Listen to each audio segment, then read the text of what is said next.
Hello and welcome to our full course lecture on organisations. So in this session we are going to look at what an organisation is. We're going to look at why an organisation might exist. We're also going to consider the different types of organisation that exist and the purpose that those organisations may well have. So let's start with what an organisation is.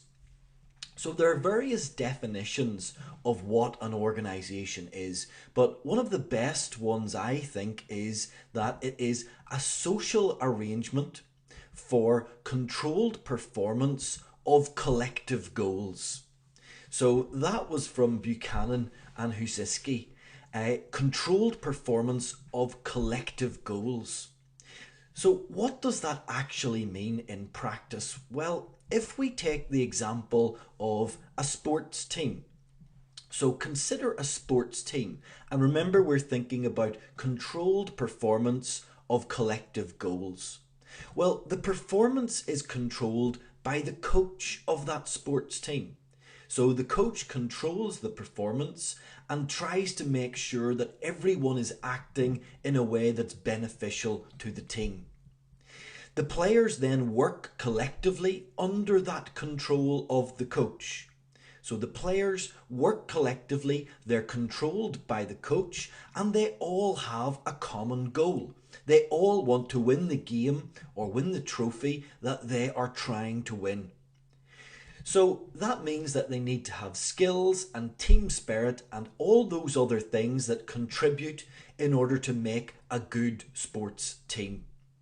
So that to me is a good way to think about why an organisation might exist.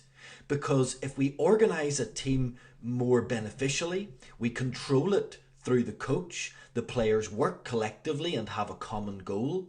If we can do all of that and develop the skills and team spirit required, well then you're going to be more successful. And that goes for any organisation, not just a team. So think of that when you consider what an organisation is. But also think of it when you consider why an organisation might exist.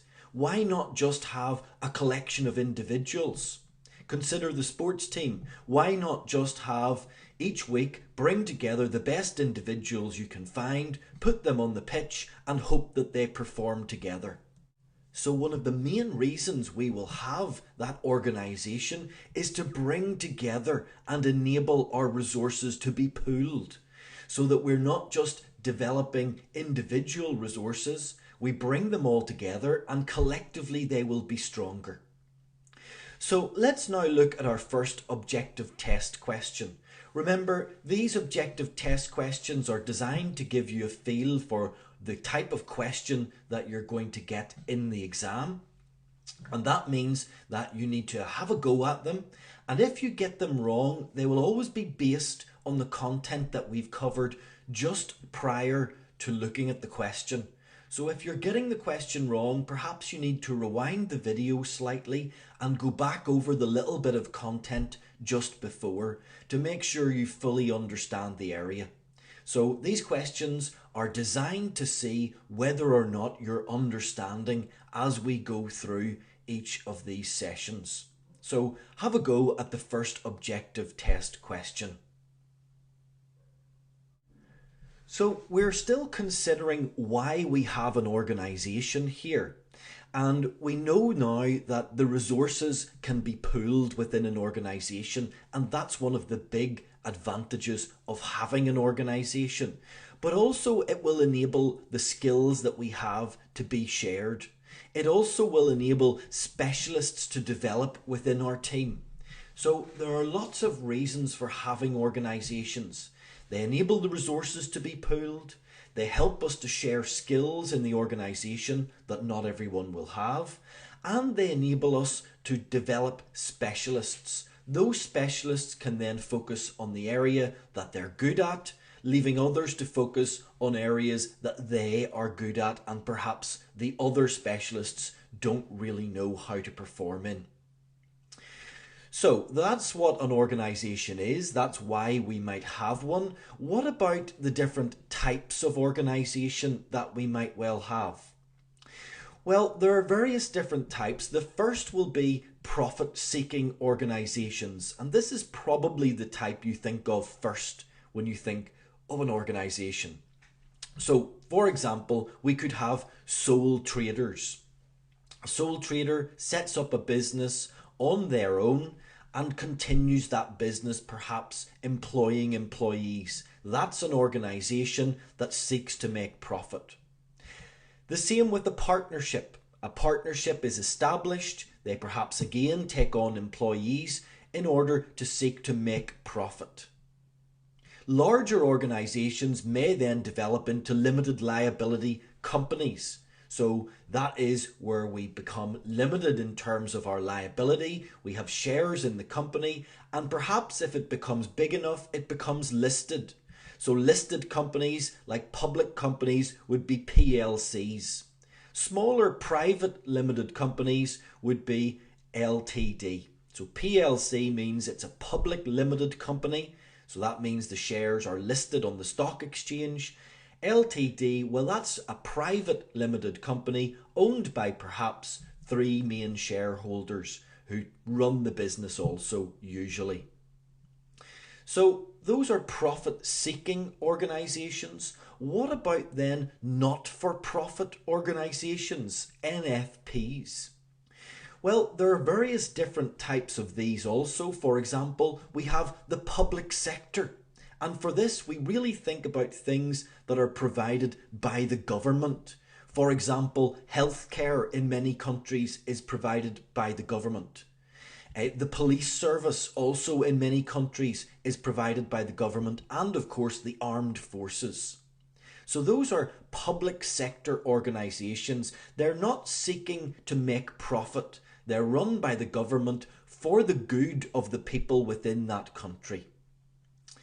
But that's not just the type of not-for-profits we have. They're not all run by the government. There are also private not-for-profit organisations.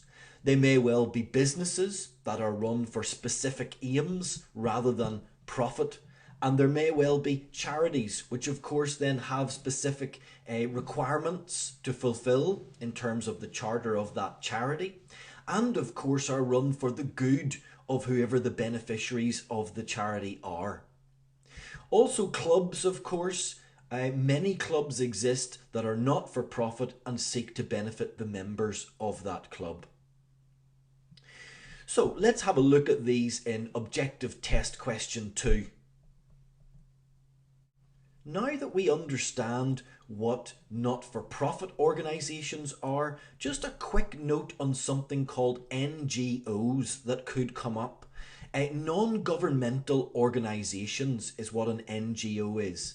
And these are still not-for-profit organisations. However, they're not linked to the government. So they are perhaps charities, also maybe clubs, but they're called NGOs, non-governmental organisations. So if you see that term, that's what they're applying to. There are different types of NGOs. There are operational NGOs. So operational NGOs, really here think of a charity that runs projects, actually does things to affect change. That would be an example of an operational NGO. For example, WaterAid, a charity that exists to provide water in third world countries. That's actually out there running projects, trying to change things, trying to provide clean water to those people. As opposed to a campaigning NGO. So this is really an organisation that will lobby the government, that will try to put pressure on the government to effect change. They're not actually out there doing projects. They're putting pressure on the government to try to make the government make those changes. For example, Amnesty International. So that's an organisation that lobbies the government on the basis of peace to try to effect change and create peace in a worldwide sense. So those are the different types of organisation that we need to be aware of on this syllabus. So we now know what an organisation is, we know why it exists in terms of pooling resources, sharing skills, allowing specialists to develop, and we know there are different types. There are profit seeking, there are not-for-profit, and within that there are NGOs, non-governmental organisations. And we now know the distinction between operational and campaigning NGOs. What about then the purpose of organisations? Every organisation should have a clear set purpose. That will often be set out in the mission statement for that organisation. You could think of this as being the organisation's reason for being. Why does it exist? Often the organisation will set this out in a mission statement. So within that mission statement, you will set out the purpose of the organisation, perhaps the strategy, perhaps the policies, and indeed the values of that organisation. It may well be in a short sentence, or it may be slightly longer in a paragraph. So for example, when we talk about the mission of Oxfam, a leading charity, is to create lasting solutions to poverty, hunger, and social injustice. So that's a fairly short sentence that covers the purpose and the strategy of that organisation, and really does also sum up the values. Whereas Google, for example, have 10 clear objectives that they set out in their mission. So it's a longer mission statement with several paragraphs.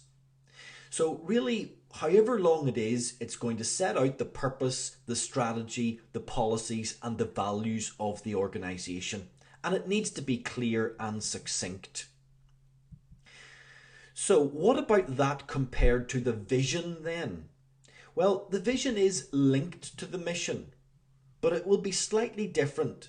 It's really about how the organisation sees its future, what it wants to do in the future. So it's not really thinking about the values of the organisation, more about the direction of the organisation.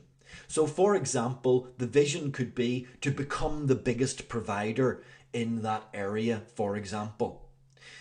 Or for example, the vision of Avon, the cosmetics manufacturer, is to be the company that best understands and satisfies product, service, and self-fulfillment needs of women globally. So what we're really saying with a vision is how that organisation sees its future, what it wants to do in that future. Let's just see if we understand that then. Let's look at objective test question 3. So have a go at it. Now that we understand the mission of the organisation as compared to the vision of the organisation, what about the objectives that that organisation might well have? Well, the first thing we'll say is that whatever objectives the organisation has, they must be SMART. And this is something to learn throughout this syllabus.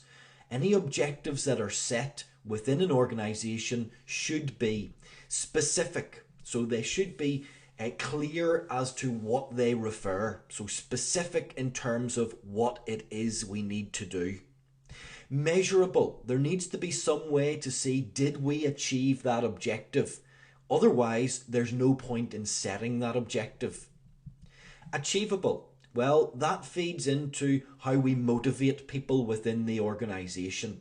If we set objectives that are not achievable, well then that's going to be a problem. People will become demotivated and they will leave the organisation. We will lose talent. They need to be relevant. We can't set targets that aren't relevant to the objectives that we're trying to achieve. And they need to be time constrained or timely. So we need to have a realistic time frame in which to achieve those objectives. So let's test, do we know that? Objective test question 4. The objectives then that we set must be SMART, specific, measurable, achievable, relevant and timely. But they also need to create value for the organisation. That's what the organisation exists for. That's what we're there to achieve, to create value. We want to create value for the stakeholders. So those stakeholders we'll come to and look at in a lot more detail later on, and they will be those with a legitimate interest in the business. We might split them down into internal stakeholders and external stakeholders. So for example, employees and managers within the business, internal stakeholders, and external stakeholders, suppliers, the government, banks, providers of finance.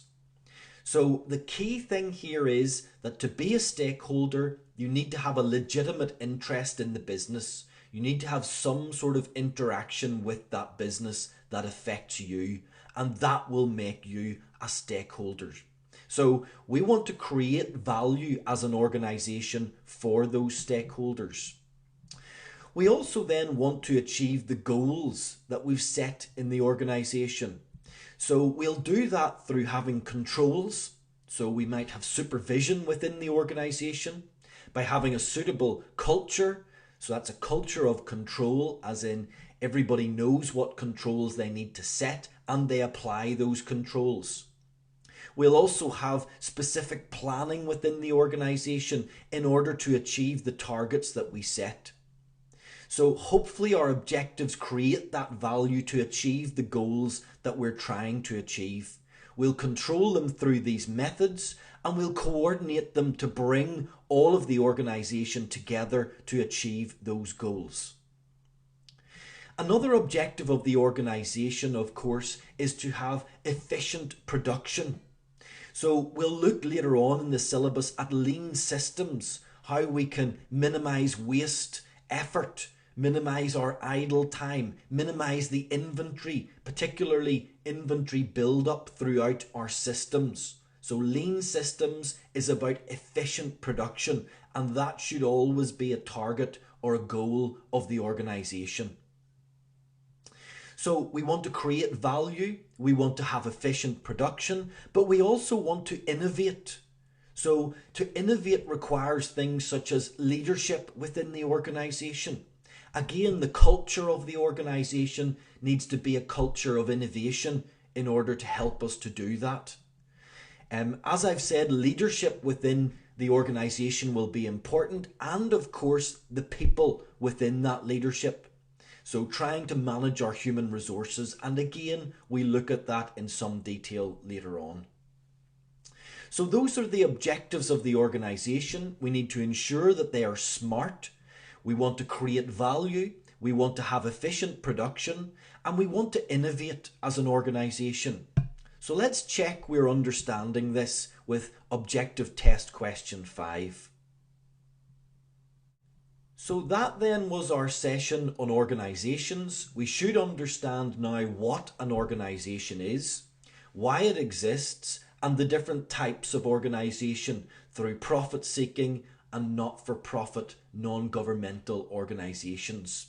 We also should understand the purpose, know the distinction between the mission of the organization and the vision, and be able to discuss the objectives, how they are smart, how we want to create value, have efficient production, and innovate as an organization.